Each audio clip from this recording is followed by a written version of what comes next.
Happy Valentine's Day!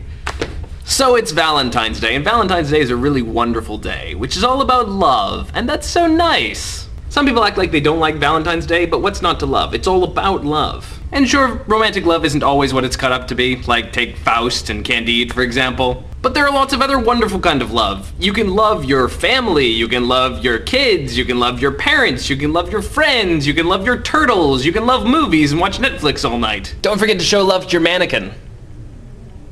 Love you, Rhiannon. Happy Valentine's Day.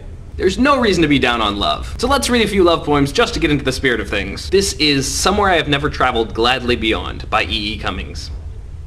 Somewhere I have never traveled, gladly beyond any experience. Your eyes have their silence.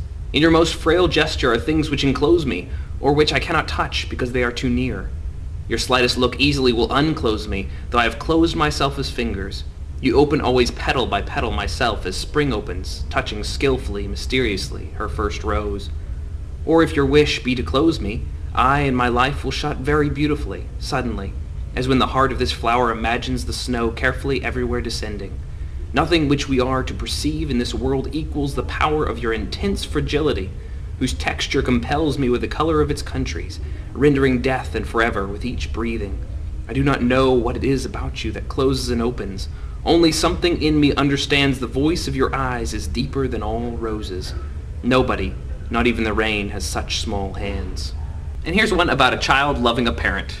Hesperus, by Shan Ray. My 4-year-old daughter handed me a card. To Daddy, written on the front, and inside a rough field of 5 pointed lights, and the words, You're my favorite daddy in the stars. In this western night we all light the sky, like Vega, Deneb, Altar, Alberio, the summer triangle, Cygnus the swan, our hair tangled with wood and gravel, our eyes like vacant docks that beckon every boat. Tell me about the word stars, I said. Oh, she said, sorry, I didn't know how to spell world. The Passionate Shepherd to His Love, by Christopher Marlowe. Come live with me and be my love, and we will all the pleasures prove that valleys, groves, and hills and fields, woods or steepy mountain yields. And we will sit upon the rocks, seeing the shepherds feed their flocks, by shallow rivers, to whose falls melodious birds sing madrigals. And I will make thee beds of roses, and 1,000 fragrant posies, a cap of flowers and a kirtle, embroidered all with leaves of myrtle.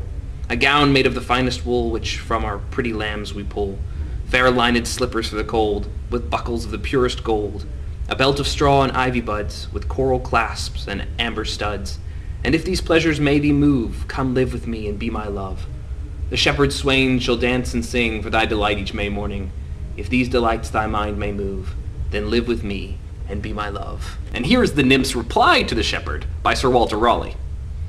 If all the world and love were young, and truth in every shepherd's tongue, these pretty pleasures might me move to live with thee and be thy love.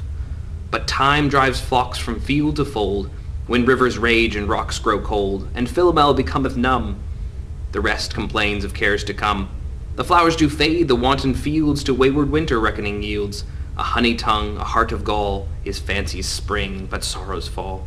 Thy gowns, thy shoes, thy beds of roses, thy cap, thy kirtle, and thy posies, soon break, soon wither, soon forgotten, in folly ripe, in reason rotten. Thy belt of straw and ivy buds, thy coral clasps and amber studs, all these in me no means can move, to come to thee and be thy love. But could youth last, and love still breed, hath joys no date, nor age no need, then these delights my mind might move, to live with thee and be thy love. Here's one of the first poems I recited to my daughter, who's 2 weeks old.